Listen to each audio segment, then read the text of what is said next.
Good morning વિદ્યાર્થી મિત્રો.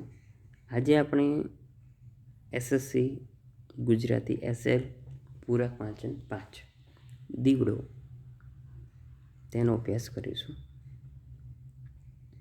આ એક ગીત છે. કવિ છે દલપત પઢિયાર, જન્મ 1/1/1950. દલપત નારાયણ રાય પઢિયારનું વતન કહાનવાડી છે. ગુજરાત વિદ્યાપીઠમાં અભ્યાસ અને અધ્યાપન બાદ તેઓ ગુજરાત સરકારના માહિતી વિભાગમાં સેવા આપી નિવૃત્ત થયા છે. ભોંય બદલો અને સામે કાંઠે તેડા તેમના કાવ્ય સંગ્રહ છે. ભજન પ્રકારમાં તેમનું વિશિષ્ટ પ્રદાન છે. તેમણે બાળ વાર્તાઓ અને ચરિત્ર નિબંધ પણ લખ્યા છે. દીવડો આ ગીતમાં કાવ્યમાં કવિએ વિવિધ ગામ જે છે એના પ્રતીક દ્વારા, ગામના કયા પ્રતીકો, તો એમાં ઉંબર, ઓરડો, મેડી, કૂવો, ખેતર, પાદર અને ડુંગરનો વિનિયોગ કરીને અંતરના ઉજાસની વાત કરી છે. આ અજવાળું તેમને અજાણ્યા અક્ષરો ઉકેલે છે અને આખું ભુવન એટલે કે આખું અસ્તિત્વ જે છે એ જાણે ઝળહળી ઉઠ્યું હોય તેવી અનુભૂતિ કરાવે છે. લોકઢાળમાં રચાયેલી આ ગેય કૃતિ તેના તળપદા સૌંદર્યને કારણે આસ્વાદ્ય બની છે. આની અંદર ગામના જે વિવિધ પ્રતીકો અને તળપદા શબ્દોનો ઉપયોગ કરી કવિએ સુંદર રીતે રજૂ કરી છે. દીવડો એટલે આપણે જ્યારે પણ ઘરની અંદર અંધકાર હોય તો ત્યારે આપણે શું કરીએ છીએ? દીવો પ્રગટાવીએ છીએ. શેના માટે? કે ઘરમાં અંધકાર હોય તો ઉજાસ આવે. પણ અહીં કવિ જે છે એ ભક્તિની દ્રષ્ટિએ, એટલે કે આપણા મનની અંદર, આપણા જીવનની અંદર જે અંધકાર છે તો એ અંધકાર શેના દ્વારા દૂર થશે? તો એ દીવડો જે છે એ પ્રગટાવવાની કવિ અહીંયા વાત કરી છે. કે દીવડો જે છે એ જેવો પ્રગટ્યો કે આખું જે ગામના જે પ્રતીકો છે, આખું જે બધા જે પ્રતીકો છે એ ઝળહળી ઉઠે છે. જીવન આખું ઝળહળી ઉજાસ થાય છે. મેં તો ઉંબર પર દીવડો મેલ્યો કે ઘર મારું ઝળહળતું. પછી અંધારો ઓરડો ઠેલ્યો, ભીતર મારું ઝળહળ્યું. મેં તો ઉંબર પર દીવડો મૂક્યો, એટલે કે ઉંબર આપણે કે ઘરની આગળનો જે ભાગ એ ઉંબરો છે. આપણે દરવાજો હોય, દરવાજાની આગળ નીચે જે જગ્યાએ ઘણીવાર સ્ત્રીઓ જે છે એ દરરોજ સવારે વહેલા ઉઠી સ્નાન કરી અને ઉંબરા ઉપર સાથીઓ દોરે છે, એનું પૂજન કરે છે અને ત્યાં દીવડો મૂકે છે કે એના કારણે આપણા ઘરની અંદર હંમેશા સુખ શાંતિ જે છે એ બની રહે અને આપણા મનની અંદર સારા વિચારો આવે. તો અહીંયા ઉંબર પર જે દીવડો જે છે એ મેલ્યો કે ઘર આખું જે છે એ ઝળહળતું થયું. પછી અંધારો ઓરડો ઠેલ્યો. ઓરડો જે છે, ઓરડામાં જે અંધકાર છે એ અંધકારની અંદર દીવડો ઠેલ્યો એટલે કે ધકેલ્યો, તો ભીતર જે છે એ આખું ભીતર મારું ઝળહળતું.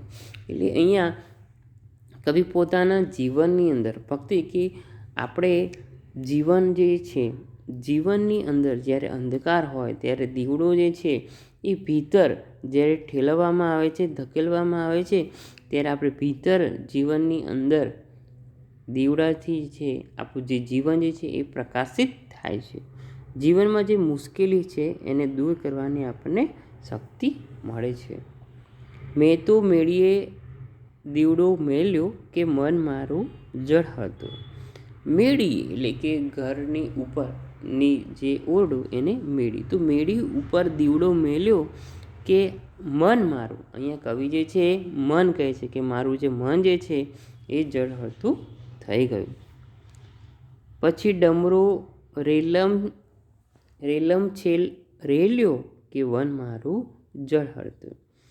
ડમરો અહીંયા એ તુલસી જે છે, તુલસી પ્રકારનું એક છોડ કે જેમાં સુગંધિત વનની અંદર એ ડમરો જે છે, તુલસી પ્રકારનું એક છોડ જ્યારે ઉગે છે અને એની સુવાસ આખા વનની અંદર જ્યારે ફેલાય છે તો આખું વન જે છે એ ઝળહળતું થઈ જાય છે. મેં તો કૂવા પર દીવડો મેલ્યો કે જળ મારું ઝળહળતું. કૂવાની અંદર અંધકાર છે. કૂવો હોય તો કૂવાની અંદર જે છે એ અંધકાર હોય છે.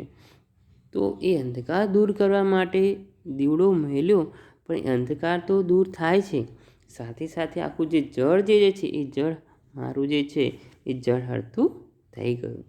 મેં તો કૂવામાં દીવડો મેલ્યો કે જળ મારું ઝળહળ્યું. પછી છાયામાં છાંયો સંકેલ્યો સકળ મારું ઝળહળતું. અહીંયા આપણા પ્રેતની અંદર, જીવનની અંદર જે ઊંડાણ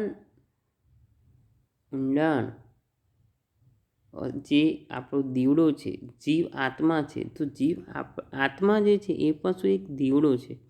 તો દીવડો છે, દીવડાની અંદર દીવડો એટલે આપણી કાયાની અંદર દીવડો એ સંકેલ્યો, એને સમજ્યો કે આખું જે જીવન જે છે એ મારું ઝળહળતું થઈ ગયું. મેં તો ખેતર પર દીવડો મેલ્યો પાદર મારું ઝળહળતું. એટલે કે ખેતર, ગામમાં જે ખેતર હોય છે તો ખેતરે ખાલી દીવડો મૂક્યો કે આખું જે પાદર જે છે, ગામ શરૂઆત થાય તો એની આગળનો જે ભાગ એને પાદર કહેવામાં આવે છે. તો ખેતરે દીવડો મૂક્યો તો પાદર સુધી એનો પ્રકાશ જે છે એ પહોંચે છે. આખું પાદર જે છે એ ઝળહળતું થઈ ગયું. પછી અવસર અજવાળાનો ખેલ્યો અંતર મારું ઝળહળતું. આપણે જે અવસર એટલે કે પ્રસંગ, જેવી રીતે આપણે કોઈ પણ પ્રસંગ હોય છે તો એ પ્રસંગની અંદર આપણે આનંદિત થઈ જઈએ છીએ. આપણે કોઈ પ્રસંગ હોય, લગ્ન પ્રસંગ હોય કે કોઈ જન્મદિવસની ઉજવણી હોય, તો એવો જો કોઈ પ્રસંગ જ્યારે થાય છે, પ્રસંગ જ્યારે બને છે ત્યારે આપણે કેવા આનંદિત થઈ જઈએ છીએ. અજવાળા આપણે બની જઈએ છીએ, આપણે આનંદિત થઈ જઈએ છીએ. અને આપણી ભીતર જે છે, જીવનની અંદર આપણે જે ભીતર જે છે એની આનંદની અનુભૂતિ આપણને પ્રાપ્ત થાય છે. તો પછી અહીંયા કહે છે કે પછી અવસર જે છે એ અવસરમાં આપણને આનંદની જે છે આપણા અંતરની જીવનની અંતરની આ જે આનંદની અનુભૂતિ જે છે એ આપણને થાય છે. મેં તો ડુંગર પર દીવડો મેલ્યો ગગન મારું ઝળહળતું. ડુંગર એટલે કે ઊંચા ડુંગર ઉપર જો દીવડો મૂક્યો, ઊંચા ડુંગર ઉપર દીવડો મેલ્યો કે આખું જે ગગન છે, ગગન એટલે કે આકાશ, આખું જે આકાશ જે છે એ ઝળહળતું થઈ ગયું, પ્રકાશિત થઈ ગયું. પછી અણદીઠ્યો અક્ષર ઉકેલ્યો ભવન મારું ઝળહળતું. અણદીઠ્યો અક્ષર ભવન મારું ઝળહળતું. ભવન એટલે અહીંયા અસ્તિત્વની વાત કરવામાં આવી છે. આખું જે ભુવન જે છે, આખું જે વિશ્વ જે છે એ જાણે ઝળહળતું બની ગયું હોય એવી અનુભૂતિ અહીંયા કરાવે છે. કે આ જે દીવડો જે છે અને આ જે પ્રતીકો જે છે એ અણજાણ્યા અક્ષરો જે છે એને ઉકેલવામાં આવે છે. અને આખું જે ભવન જે છે, અસ્તિત્વ જે છે એ જાણે ઝળહળી ઉઠ્યું હોય તેવી અનુભૂતિ કરાવે છે. તો અહીંયા કવિએ દીવડો જે છે પ્રતીક દ્વારા આપણને ભક્તિ જે છે એનું પણ વિશિષ્ટ પ્રદાન આ કાવ્યની અંદર જોવા મળે છે. આના પ્રશ્નો જે છે એ તમને મોકલવામાં આવશે. દરેક વિદ્યાર્થી પૂરક વાંચનના જે છે એ 4 માર્ક્સનો પ્રશ્ન, જેની અંદર આ જે કાવ્ય જે છે એનો ટોટલી વિસ્તાર સારાંશ આવી જશે. તો દરેક વિદ્યાર્થી લખી અને યાદ કરી દે. એક વાક્યના પ્રશ્ન જે છે એ પણ લખી અને દરેક વિદ્યાર્થી યાદ કરી દઈએ. અહીંયા આપણે પૂરક 5 દીવડો જે છે પૂર્ણ કરીએ છીએ.